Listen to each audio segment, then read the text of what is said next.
When we lack a clear understanding of what sin really is and what it does, we will fail to see how good the good news really is. Most people in the church, most people who come and sit in the seats and go to fill all these churches, that you drive by on the way here on a Sunday morning, fail to have a clear understanding of what sin really is and what it does. Because we don't like to talk about sin. We don't like to talk about it. It's uncomfortable for us. But when you have a clear understanding of what it actually is, what it does to you, what it does to your relationship with God, you'll then finally be able to see how good the good news really is. The whole purpose of Christmas was God initiating his redemptive plan for humanity. It wasn't God saving his people from Rome, it was God saving his people from themselves. And so in Go Tell It on the Mountain, right, there's these lyrics like it comes to the least likely people. Then there's like this message. And this message really does change everything when you have a clear understanding of what sin really is and what it does. And you have this understanding of how good the good news really is. It's a message that you have to share. So the lyrics to Go Tell It on the Mountain remind us that the good news is so life-changing that it should be impossible to keep to ourselves. Like if it really is that good, if things were really that bad, if like you were really that separated from God and impossible to bridge the gap, like this is the best news ever that has ever been told. This is the greatest story in the history of humanity.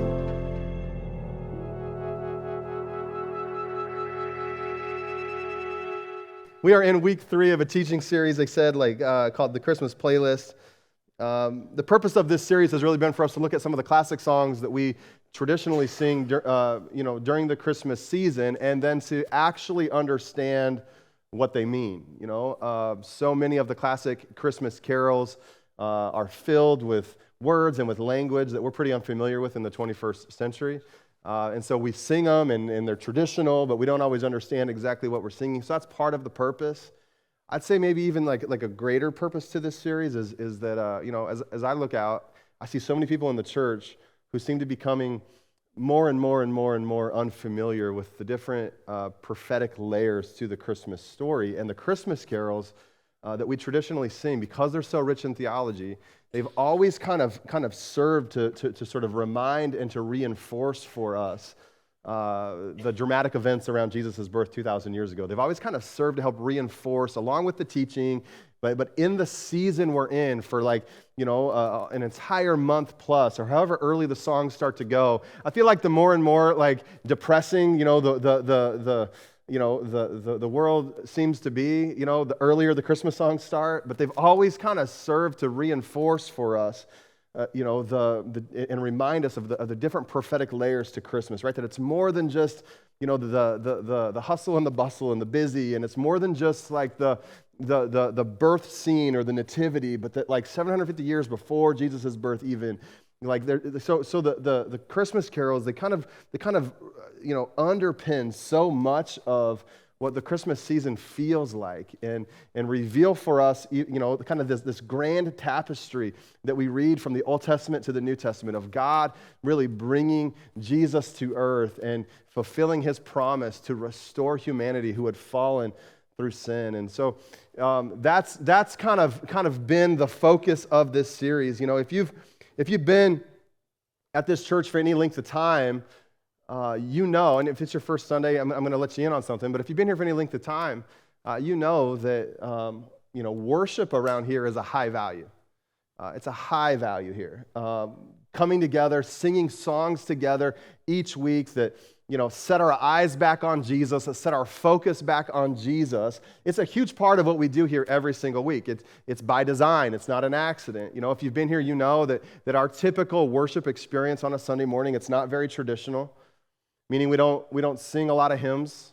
Most of our songs that we choose to sing are much more current, much more recent. But it's not for the purpose of just being cool, hip, relevant, and all that. What's the latest and the greatest? I want to let you in a little bit on the strategy behind this, because there's a reason for why we select certain songs that we sing. And I want to help you understand this because even in light of Christmas, I want you to understand why the lyrics all matter. And so there's a strategy behind why we select the songs that we sing. In fact, if you're taking notes, I would tell you this. We really believe that one of the primary ways the church teaches theology is through the songs that it sings. And this is why we take very seriously what the lyrics to a specific worship song are communicating before we ever put it into a Sunday playlist. Isn't that right? So we pour over the lyrics. We make sure that it's teaching good stuff, that like we're singing stuff that actually matters.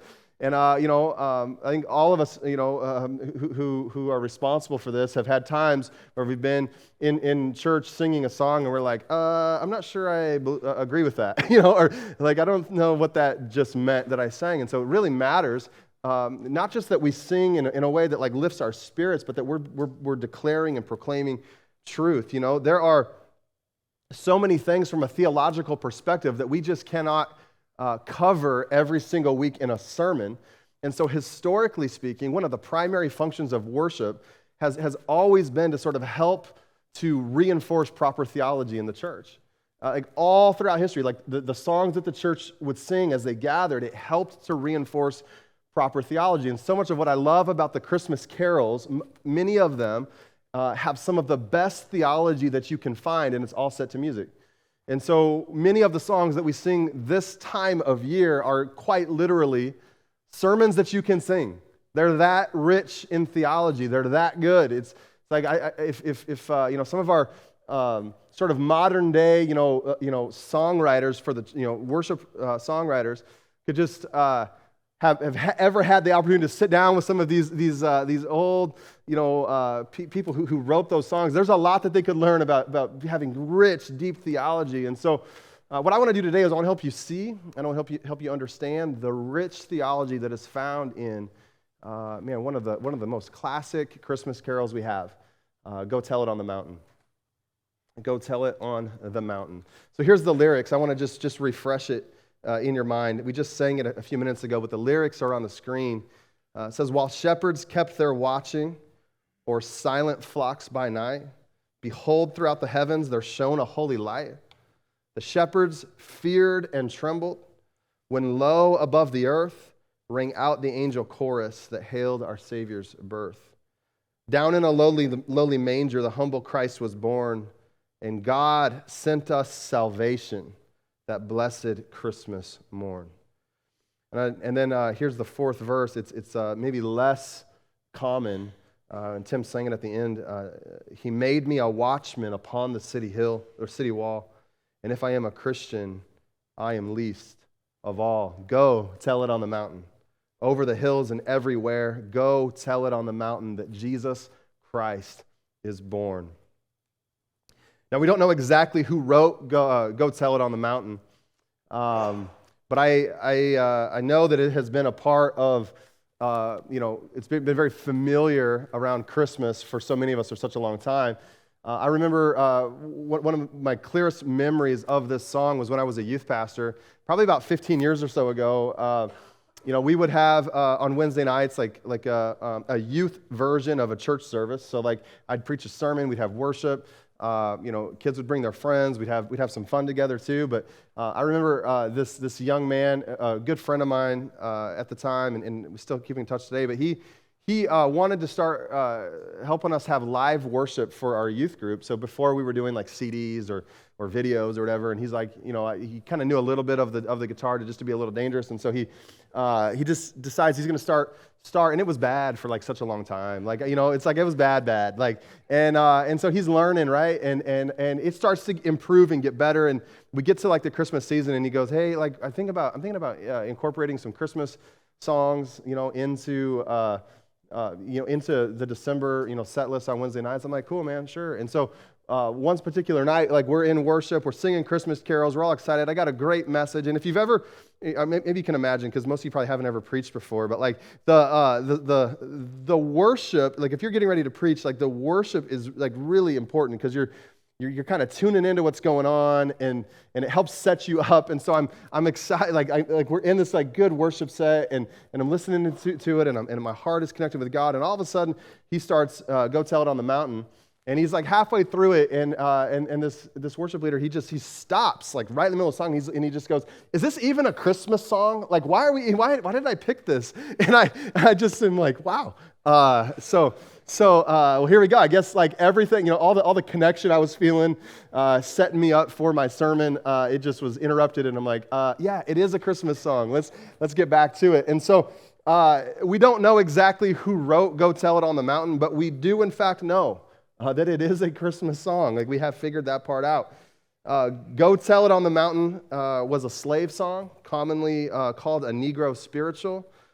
It was most likely first sung in the South sometime between 1840 and 1860, just before the Civil War and the emancipation of the slaves by President Lincoln in 1863.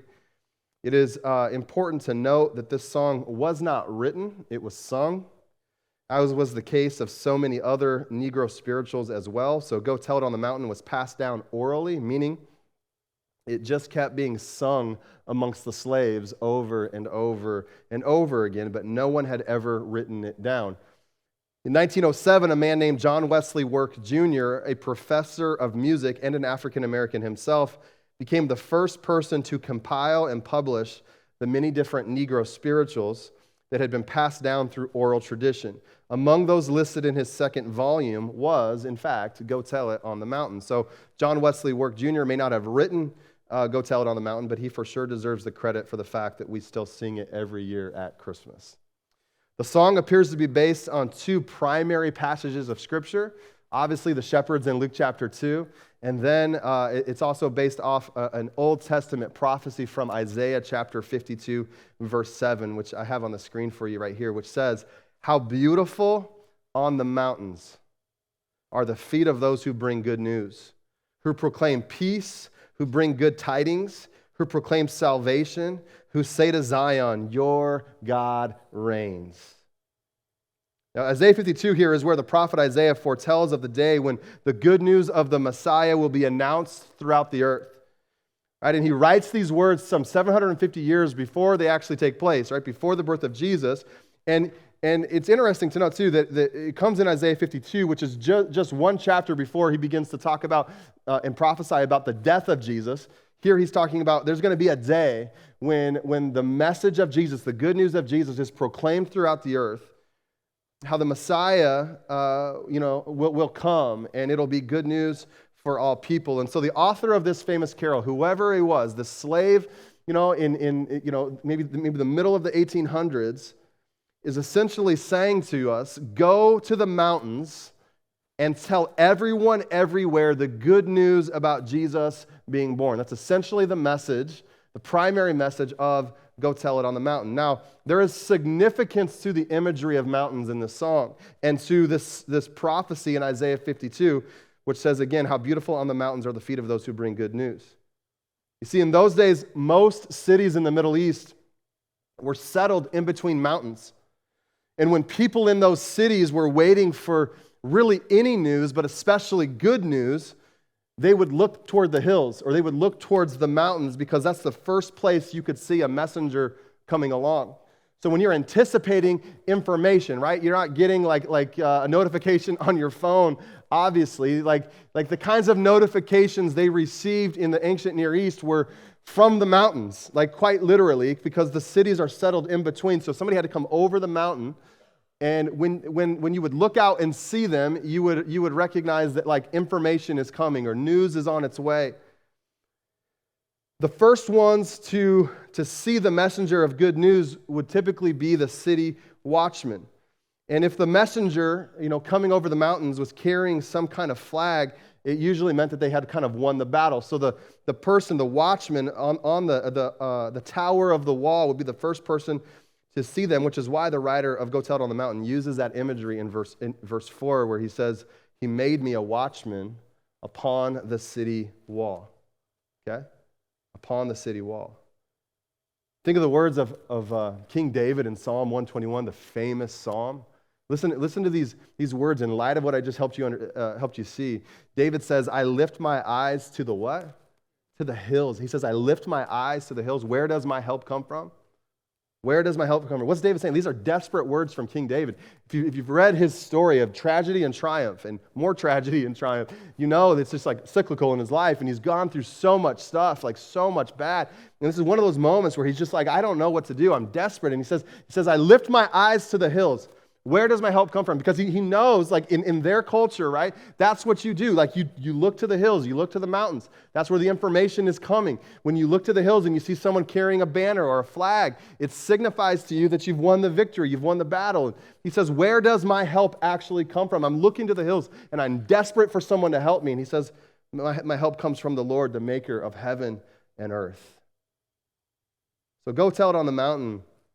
Right? Think about this. Think about the imagery. Think about the mountains. It reminds us that you and I, that we are the ones who announce to people, I see him. I see him. Victory has come. That's what this song does for us. It reminds us of who we are. That like if we really are a watchman on the city tower, that you and I are the ones who announce to people, like, I see him. There he is. There's the good news, right? Victory has come to us. Isaiah 52, again, this prophecy, we see the ancient prophet Isaiah imagining all different kinds of groups of people scattered all over the world, different cities, different situations, different classes, all waiting, all looking to the hills, all desperate, all waiting for good news, all overwhelmed and oppressed by the curse, scared to death, without hope. In Isaiah 52, he says, finally comes this messenger from the mountains to announce that the battle is over and that the kingdom is restored. It's powerful. This song, just because it's a little bit more upbeat, just because it's got a little bit more get up to it, like doesn't mean that it's void of like deep and rich theology. Romans chapter 10 is interesting because now we move to the New Testament, and the Apostle Paul, who writes the majority of the New Testament, right? He uses the very same Old Testament text in Isaiah 52 as his main reference point in establishing the primary Christian mission. What Christians call the Great Commission, Matthew 28, 19, and 20. That's where Jesus says, therefore go and make disciples of all nations, baptizing them in the name of the Father, the Son, and the Holy Spirit. So the Apostle Paul in Romans 10 takes that charge from Jesus and he begins to expand upon it. And as he expands upon it, he actually references Isaiah 52 from 750 some years prior. He explains in Romans 10 like the urgency of the gospel, that Jesus has come to save people from every tribe and every tongue on earth, but that they have to receive this offer from Jesus in order to be saved. And so Paul concludes here in Romans 10, if you want to look at this on the screen, he says, for everyone who calls on the name of the Lord will be saved. How then can they call on the one that they have not believed in? And how can they believe in the one of whom they have not heard? And how can they hear without someone preaching to them? And how can they preach unless they are sent? As it is written. Where is it written? He's quoting the Old Testament. So, as it is written, he's quoting Isaiah 52 right here. How beautiful are the feet of those who bring good news. So, if you're taking notes today, I want you to look at this thought with me, that Go Tell It on the Mountain is a song that connects the Christmas story to the Christian mission. It connects the Christmas story to the Christian mission. Therefore, go and make disciples of all nations, baptizing them in the name of the Father and the Son and the Holy Spirit, and surely I am with you always to the very end of the age. You know, a huge part of our church's vision is that we are passionate about making Jesus known. Like that we want to be a church that is an evangelizing church. We want to be a church that shares the good news of Jesus with other people who have yet to hear the good news or yet to respond to the good news. So this is a huge part of our vision as a church. Like we have like 6 main pillars that kind of prop up everything we're about, and everything we want to do as a church, everything we feel called to specifically. And one of like the very first main one is that we're a church that is passionate about making Jesus known, about sharing the good news with people. And this song kind of reminds us all of the importance and the significance of telling people the good news of Jesus. When you look closely at the lyrics of Go Tell It on the Mountain, the song itself, it really highlights some pretty surprising things, like some things that you wouldn't necessarily, guess if you didn't know the story of Jesus' birth. Guess would even be in there. And I want to show you a few of those as we go along this morning. The lyrics remind us that 2,000 years ago, if you're taking notes, the good news was first proclaimed to the most unlikely people. That's what the song reminds us of that, right? Go Tell It on the Mountain reminds us that this message of hope, this announcement that the Messiah has finally arrived, comes first to the lowly shepherds, The lowly shepherds. Look at this lyric. It's the first verse. While shepherds kept their watching o'er silent flocks by night, behold, throughout the heavens there shone a holy light. So think about these lyrics for a second, okay? And then think about a Civil War era slave singing these words, okay?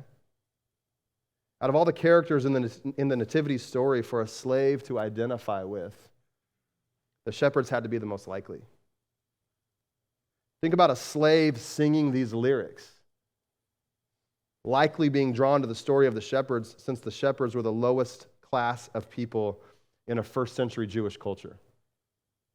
Go Tell It on the Mountain reminds us of the story of the shepherds, the classic story of the shepherds in Luke chapter 2. And I want to just kind of read this account again for those of you who maybe haven't had a chance to read that yet this year. It says in Luke 2, 8 through 20, and there were shepherds living out in the fields nearby, keeping watch over their flocks at night. An angel of the Lord appeared to them, and the glory of the Lord shone around them, and they were terrified, as you might be as well. But the angel said to them, "Do not be afraid. I bring you good news of great joy that will be for all the people. Today in the town of David, a Savior has been born to you. He is Christ the Lord. This will be a sign to you. You will find a baby wrapped in cloths and lying in a manger." And suddenly a great company of the heavenly hosts appeared with the angel, praising God and saying, "Glory to God in the highest, and on earth peace to men on whom his favor rests." When the angels had left them and gone into heaven, the shepherds said to one another, "Let's go to Bethlehem and see this thing that has happened, which the Lord has told us about." So they hurried off and found Mary and Joseph and the baby who was lying in the manger. When they had seen him, they spread the word concerning what had been told them about this child, and all who heard it were amazed at what the shepherds said to them. Verse 19, but Mary treasured up all these things and pondered them in her heart. The shepherds returned, glorifying and praising God for all the things they had heard and seen, which were just as they had been told. So, this is the nativity story right here, right? You can picture the nativity scene in your mind, right, that we all know so well. Each of the characters perfectly situated around the manger in a stable with a star shining down from heaven, And, my thought on this is that I think that we often have a romanticized version of the nativity in our minds. Like we see these cute nativity scenes, we see the shepherds, we see these cute little farm animals. We kind of have in our minds the pictures of the good-looking, strong young men, like in outfits, like on a church pageant, or whatever, where we see them wearing like sheets and like, whatever, having a staff with sashes and bandanas or whatever. And we assume, those shepherds in the first century must have been pretty cool, glowing, whatever, clean-shaven faces, humbly looking at, the Christ child in the manger. But the truth is that the shepherds were basically homeless people. Essentially, they were very insignificant. Shepherding was the least desirable job. It was the ultimate unskilled labor that you could find. The proof of that is that they often gave this job to children. You think of the term, a shepherd boy. That we see that in the Old Testament too. But so-and-so was a shepherd boy, often a job given to a boy. So when you're a grown man, being a shepherd, that meant pretty much a total life fail. That meant that the plan you had didn't turn out. At a party, when someone asks you, what does your son do? No one wanted to answer that question, right? He's a shepherd, because the next question would be, so what went wrong? Like, why did he end up doing that, right? You want to make something up. It's like saying, he lives in my basement and he plays video games all day. Like, that's the equivalent of what's going on here. So, beyond all of that, beyond this like not being like a very desirable job and being like low class, especially for grown men, like the shepherds were always dirty. They're always dirty. They stayed outside with animals for weeks at a time. They were the kind of people you could smell before you could see. You ever know anyone like that? You ever know anybody like that? You could smell them before you could see them. Anybody ever raised some teenagers? Like, what that's like, right? It's like, whoa! Like, The shepherds weren't considered respectable citizens in society. They had to work 7 days a week, typically, and they couldn't take the Sabbath off to go to the temple like everybody else. And so shepherds were so low in society that their testimony wasn't even accepted in the court of law. So if they had been an eyewitness to something, like they weren't even allowed to give testimony in court. They were considered so low, so unrespected. So needless to say, the shepherds are not the typical candidates to receive the very first announcement about the birth of the Messiah. Wouldn't you agree with me? If you're taking notes, like look at this question, like why choose the shepherds to receive the message first? Like that's what we have to ask. Like we understand a little bit, give you some context, like who they were, kind of where they were in culture and within their society. So then why do the angels show up to the shepherds first and announce the birth of the long-awaited Messiah that had been foretold hundreds and hundreds and hundreds of years prior, that so many people in their culture and in their society had been awaiting, longing for, hoping for, that this prophecy would one day be fulfilled? Why is it that the angels appear to the least likely shepherds and tell them first, announce to them first that the Messiah has come? We talk a lot here at the church about the upside-down nature of the kingdom of God. This initial announcement to the shepherds is demonstrating how different, God's kingdom actually is. If you're taking notes, like this announcement of good news of great joy that will be for all people was meant to demonstrate from its inception on earth the nature of the gospel. The nature of the gospel, that the gospel is not an exclusive club for like the social elite. It's not an offer based on one's status.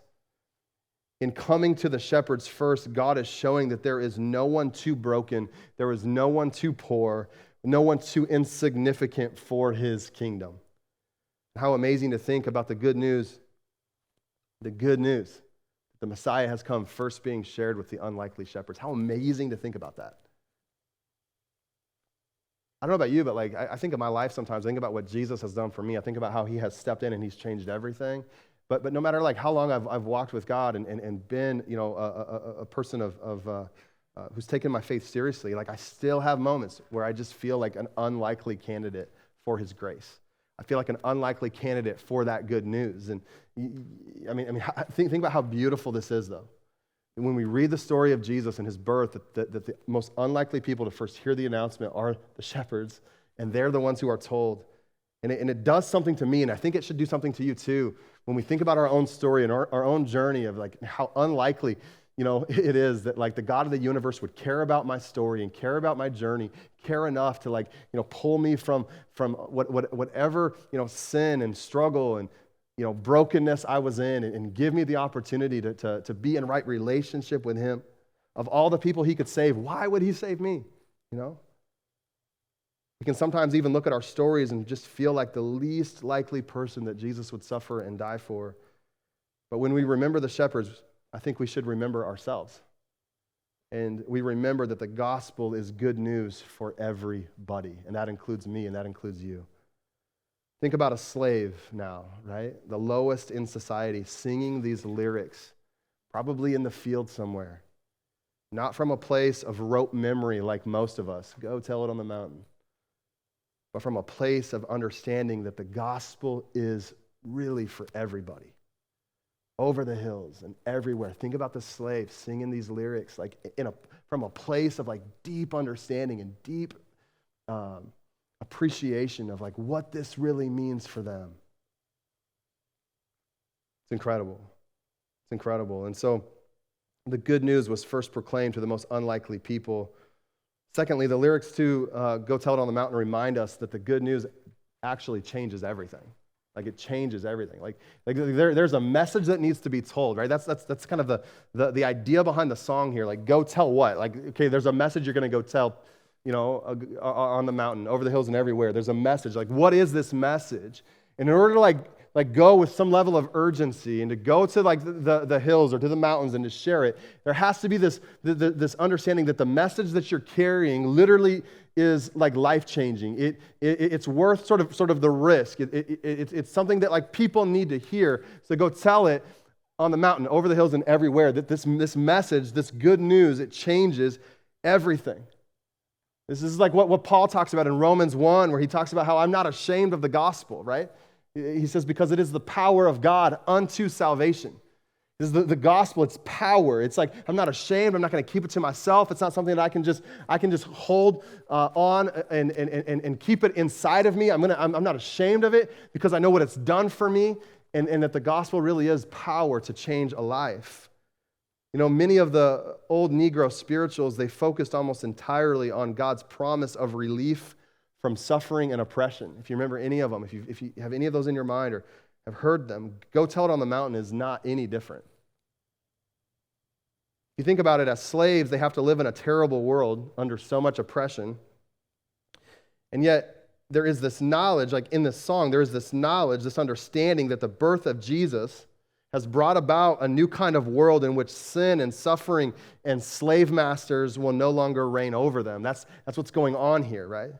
And so in the midst of their suffering, there is this hope that they feel as they sing, Go Tell It on the Mountain. It's this reminder to them, it's not always going to be this way. Like there is hope right around the corner.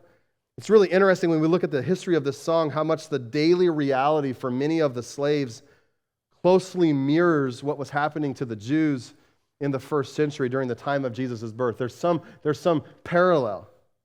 And to understand the full significance of Christmas, we have to understand the condition of the world to which Jesus came 2,000 years ago, right?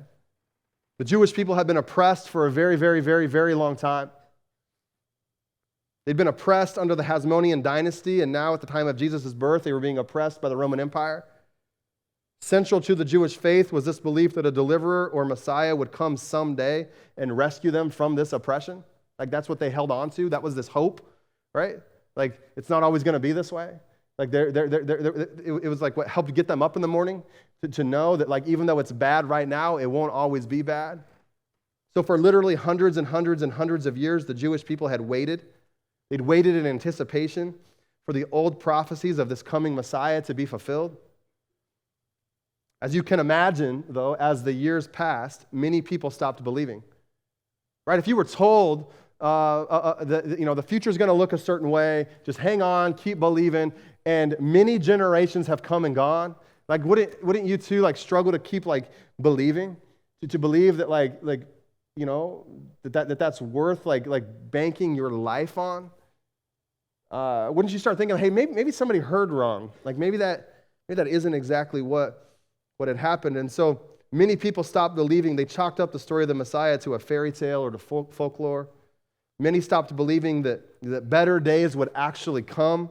Many abandoned their faith altogether. And to add insult to injury, maybe you've heard this, but I think I've mentioned it before, but about 65 years before Jesus was born, the Roman general Pompey the Great would lead his army into Jerusalem, and they would lay siege to the city of Jerusalem.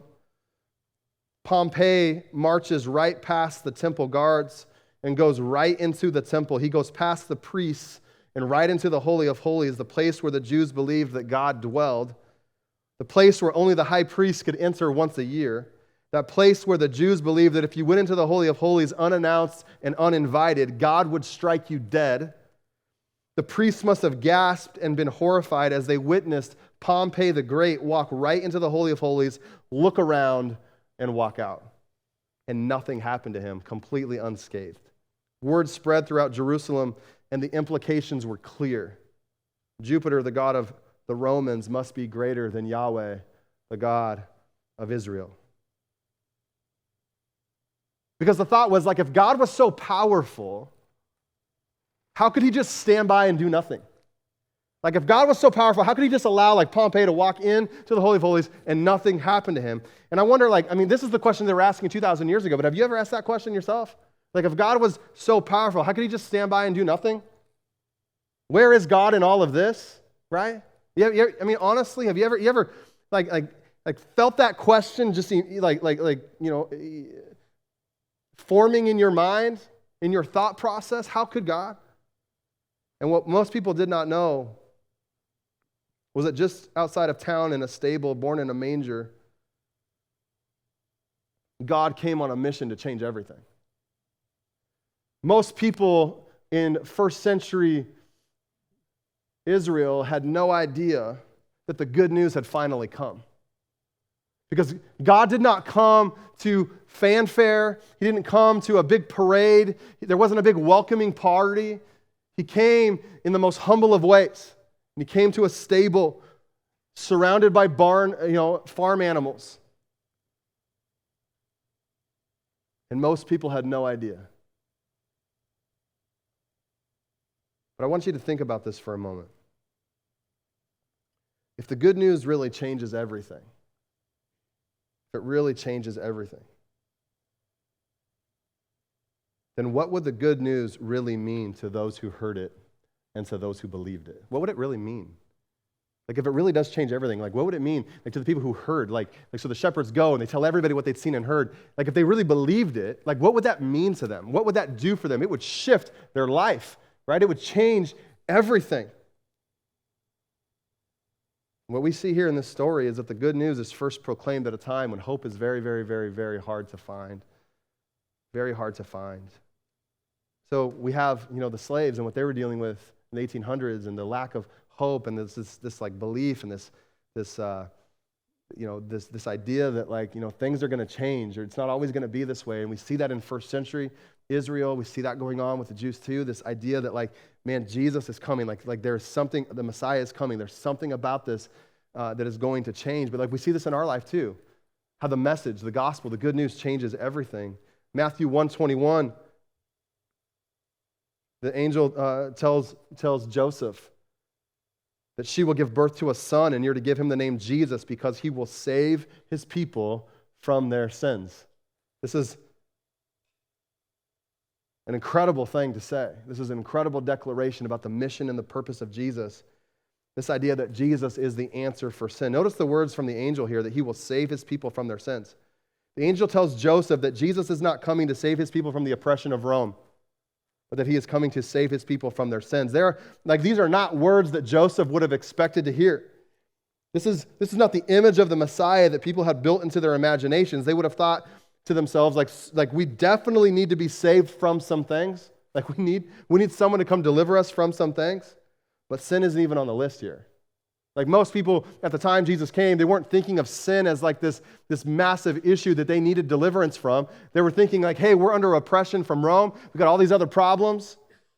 They wanted a Messiah who would build up this uprising, this military political force to sort of take over Rome and get back what has been taken from them. They weren't looking for someone to save them from their sins because they didn't even think they needed to be saved from their sins.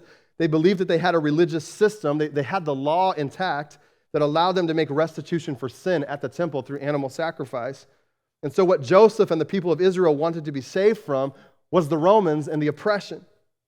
But look at this thought with me. It's really, this is what ties us in right here. When we lack a clear understanding of what sin really is and what it does, we will fail to see how good the good news really is. This right here is one of the biggest things that, like, I couldn't preach this with more passion. I couldn't preach this with more conviction. This is I would say one of the bigger issues in the Western church, one of the bigger issues in the suburban church, where we kind of fill our churches with people who feel like they're pretty good people, and in many cases, based on some sort of cultural definition, probably are. Pay their taxes, obey the law, raise their family to be good, people who contribute to society. But most people in the church, most people who come and sit in the seats and go to fill all these churches, that you drive by on the way here on a Sunday morning, fail to have a clear understanding of what sin really is and what it does. Because we don't like to talk about sin. We don't like to talk about it. It's uncomfortable for us. But when you have a clear understanding of what it actually is, what it does to you, what it does to your relationship with God, you'll then finally be able to see how good the good news really is. The whole purpose of Christmas was God initiating his redemptive plan for humanity. It wasn't God saving his people from Rome. It was God saving his people from themselves.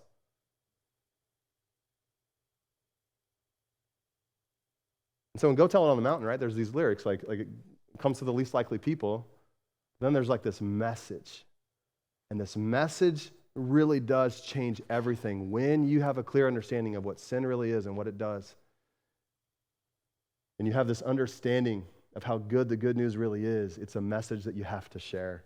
So the lyrics to Go Tell It on the Mountain remind us that the good news is so life-changing that it should be impossible to keep to ourselves. Like if it really is that good, if things were really that bad, if like you were really that separated from God and impossible to bridge the gap, like this is the best news ever that has ever been told. This is the greatest story in the history of humanity.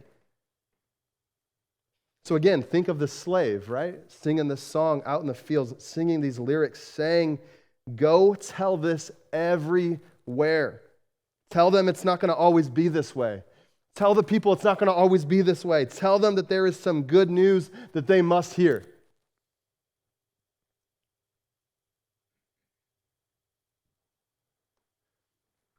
I think that I just get this image, this picture, right, of the fields. I get this image of a slave singing this song, like it reminding themselves and reinforcing, this truth in them about like how good the good news of Jesus really is and how that good news is far greater than what their current circumstance is all about. Telling us all that there is no group anywhere, no matter how broken or lost, surrounded by whatever mountains of oppression for whom Jesus has not won the victory.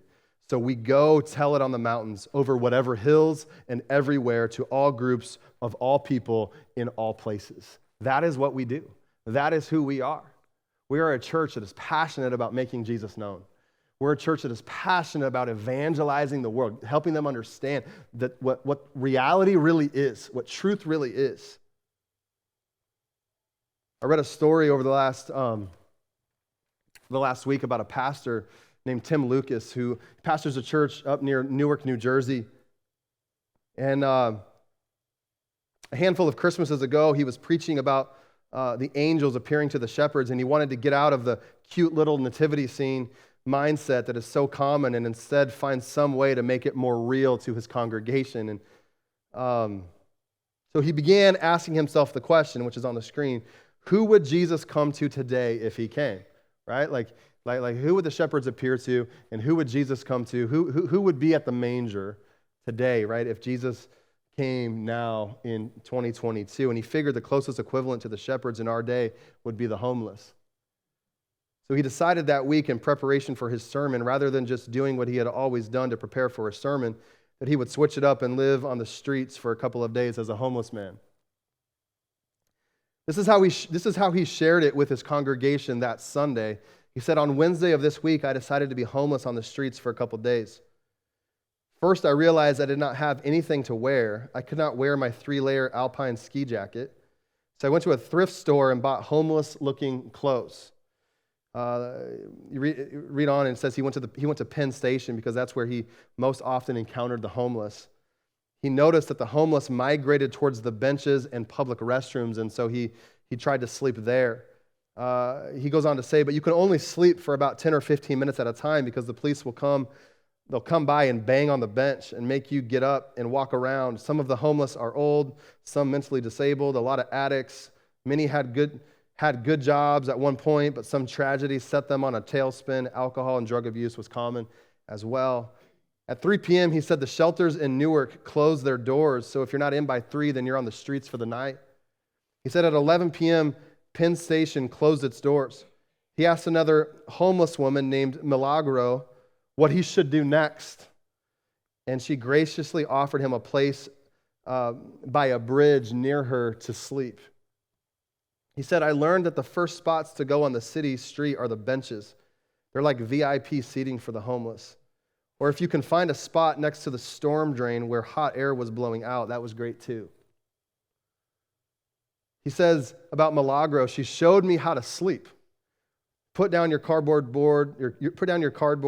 then your blanket, and then lay on it. I was pretty uncomfortable with that, and so she said sleep on the stairs or against the wall. That way, she explained, no one can attack you from behind.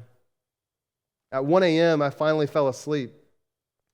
And then someone kicked my boots. It was the guy who goes around cleaning up cigarette butts, and he said, out, out, out. At 2:30 a.m., I saw my first drug deal. All these teenage kids showed up with cash to buy a hit. They offered it to me, he said. I said, nah. I got to preach in 3 days, so can't really do that. The police drove by and paid no attention to us. It was just a normal night in Newark. The homeless, it turns out, really never sleep. I went to offer a woman I saw on the ground a pair of socks. She freaked out and recoiled. She thought I was going to rape or attack her. He says this, I think I have this on the screen. He says this, the next morning I decided to ask a passerby for a buck for coffee. It was like I was invisible. It was like the Red Sea parting around me, and then I realized at that moment that I am normally on the other side of this equation. I am the one coming out of the concerts, the games, etc., telling the kids not to pay any mind to these people. It was devastating to be on this side, to be invisible. Imagine taking this day after day, month after month, maybe even year after year. What is it like to live this way for years and never get to go home like I was able to do? What if your only hope is to get the good bench? What if your only hope is to get the good bench? Mother Teresa famously once said that the poverty of being unwanted, unloved, and uncared for is the greatest poverty of them all.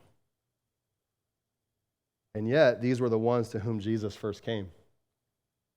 The shepherds, the least likely of them all. And the author of this famous Christmas carol, Go Tell It on the Mountain, says in these lyrics, don't they deserve to know? Don't they deserve to know? This message didn't just come to the social elite, didn't just come to those who had status. It came to the least likely, and you think of the slave in the field singing the song, they're saying, don't they deserve to know? Don't they deserve to know? Shouldn't we be scaling the mountains to tell them? Don't they deserve to know?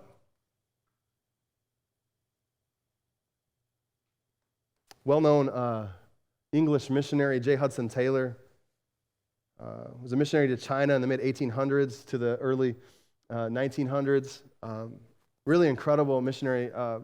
You aren't familiar with who he is, but he was one of the first ones to go, to a foreign nation, and instead of trying to colonize them by making them be like him and take on, English customs and wear three-piece suits, he began to dress like the Chinese, and he began to kind of just assimilate into their culture to understand them. In fact, they say that over time, the longer he was there, the more he actually appeared like he was from there. Pretty amazing. But it's been said that Hudson Taylor could barely stand to be in a church in England where he was from and hear the sound of 1,000 Englishmen singing the praises of God. He could hardly stand it after he'd been to China, where there were untold numbers of Chinese men and women he knew who were in bondage. So he'd be in a church service in England, and he'd hear all these people singing, and in his mind he'd be like, what are we doing here? All these people are over there, and they're in bondage. He struggled because the Englishmen in these church services would visit while in England, would sit around talking about, not necessarily being called or waiting on some special, Damascus Road experience like the Apostle Paul in the book of Acts, in order for them to get engaged, in order for them to feel like this was their burden to share the message and to share the gospel with others. And he just hated it. He hated being around that, being with his countrymen in a church service and having them just go, I don't know, I think that's more for you. You're a missionary. That's not for me. That's not my job. I need to pray about it. I need God to reveal it to me. The founder of the Salvation Army was a man named William Booth, and the Salvation Army has always, ministered to the homeless. And William Booth famously said this in regards to people being reluctant to get engaged with those in need and with the sharing of the gospel. He said, "Not called, did you say? Refuse to hear the call, I think you should say. Just put your ear down to the Bible and hear him bid you go and pull sinners out of the fire of sin. Put your ear down to the burdened, agonized heart of humanity and listen to its pitiful wail for help. Go stand by the gates of hell and hear the damned entreat you to go back to their Father's house and warn their brothers and sisters not to come there. And then look Christ in the face, whose mercy you have professed to obey, and tell him whether you will join heart, and soul and body and circumstances in the march to publish his mercy to the world. Called, every single one of us, we are called to go tell it on the mountain, to be that first line that sees the message coming and tells everybody that we have seen him. We have seen the good news, that victory has come. If you're taking notes this morning, and you guys can go ahead and come on up. If the good news really means that there is no one too lowly to pursue, no one so insignificant for God to overlook, no one so guilty that God will forsake, no one so broken God cannot heal, no one so lost that God cannot find, that he is able to save even those we might consider the worst, then go tell it everywhere. Go tell it everywhere. There's a couple things I want to just mention as I close. Is typically there's reasons why we don't go and tell it everywhere.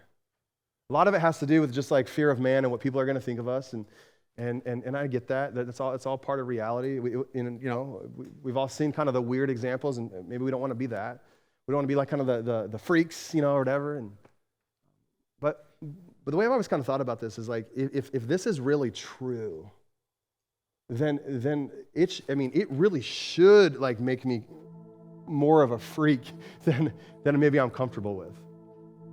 Like if it's actually real, like not just tradition that's been passed down, not just something that's like, it's got good morals to sort of center your life around and help you be a better person in society. But if it's real, like if Jesus really did come, if he really did like live a perfect sinless life, if he really did go to the cross and take the sins of humanity, which include yours and mine, and suffer and die and shed his blood for the removal of the penalty of sin from your life and mine, it should make me a little bit more like a freak than maybe I'm comfortable with.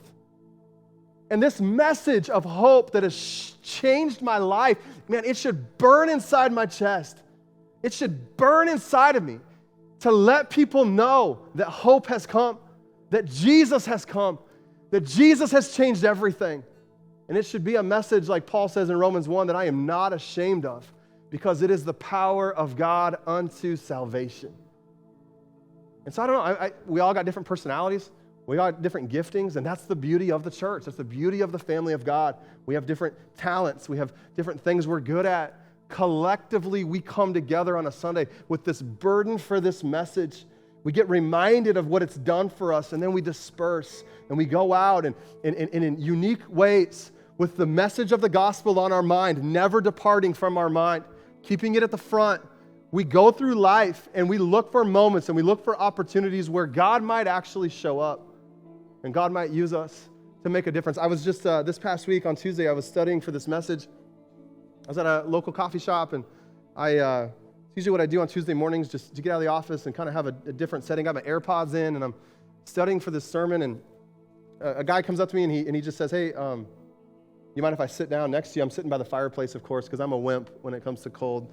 And I'm usually like sitting inside with like gloves on. And and I'm like, sure, and I just go back to studying for a while and keep staying pretty focused. Got to be somewhere for lunch. And so I begin to pack up, take the AirPods off. As soon as I take them out, he begins to engage conversation with me, asks me if I was in the military, which I'm like, do I give off that look, And I'm like, sweet. And he tells me it's a compliment, all that stuff. But then goes on to tell me about how his dad served and just recently passed away. And I see this emotion in his face and tears running down his face. But I've kind of mentioned it before, when you're a pastor, you kind of hold that card for a while. Like there's so many different thoughts of pastors out there. Never know what someone's experience has been with them. And so, it's like, I'm in sales, or not really. I don't ever do that. But, I just hold it back. I'm very, unless they just ask me right out of the gate, I just kind of hold it back for a minute. And so, we were talking, and he was telling me all that, and I'm not sure how much time I really have. And so I'm answering certain things without going like too overtly into, everything about Jesus. And then finally, it comes to a point where it's like, I can't really hold this back. And so I mentioned, that man, we grieve differently. Those who understand kind of the purpose of this season, what this season is all about, we grieve differently than others, and that our hope is in Jesus and him. And he's just like weeping. He's got tears running down his face, and talks to me about some of his church background and things like that. And his long story short is like, I pray for this guy in a coffee shop, kind of have a come to Jesus moment. He's clearly at a time of being like broken, and I wasn't planning on it. Like, I had no time for that. I had no time. I was late to where I had to go. I had to text and be like, hey, I'm running late, like sharing the gospel, But like, you have to allow the interruptions to come. You have to have eyes to see that like God actually wants to use me, like in practical ways, like outside of the church, like where I'm at. I gotta have eyes to see the hurt. I gotta have eyes to see people everywhere I go, and watch what God will do. Allow yourself to be inconvenienced. Allow yourself to be interrupted. Don't schedule yourself in such a way that you have no margin. I've said this to you before, and I'm just kind of going today, I guess. But I've told you this before, that there's that if you have no margin in your calendar and you have no margin in your finances, it's very difficult for God to ever use you. And so you build that margin in so that you can like be present in the moment where God can touch your heart and you can actually be used by him to make a difference.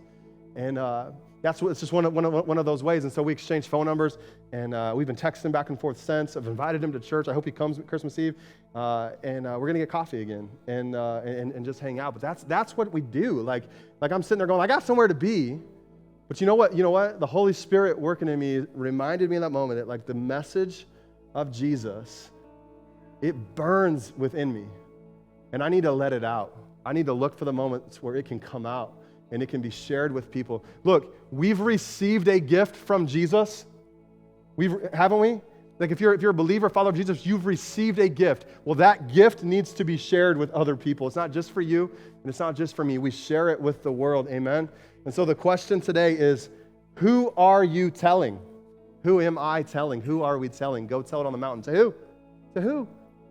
It's not just figurative. Like, it's not just like, okay, that's a good thought in theory. Like, who actually are we telling? I want us to pray, and I want us to ask God to give us the eyes to see people who need to hear the news that Jesus Christ is born. Would you stand with me this morning? I want you just to bow your heads here. 11:34. I'm within my grace window. So we're getting close here. Why don't you bow your heads for a second and just let this moment kind of not pass you by. Don't be too quick to leave.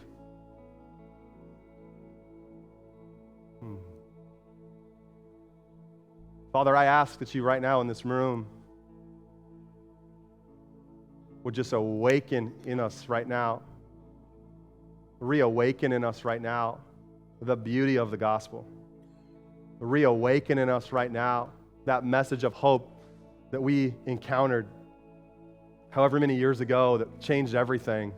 I pray that it would come from sort of the background, the past memories, and it would flood our memories right now in the present. Reawaken in us the beauty of that message, the power of God to change our lives. I pray that it would come to the foreground right now. Burn that message in our heart today, oh God. I pray it wouldn't be something that we just lay aside, that we convince ourselves is for other people to share or other people to do, and I'm in my lane and they're in their lane. They're the ones who are experts. But God, would you burn that message in our hearts? May it change us. May it shape us. And may we have eyes to see that there is hurting people everywhere we look. And may we always err on the side of just being so gracious and so kind and so benevolent. And may we show your heart to a hurting world.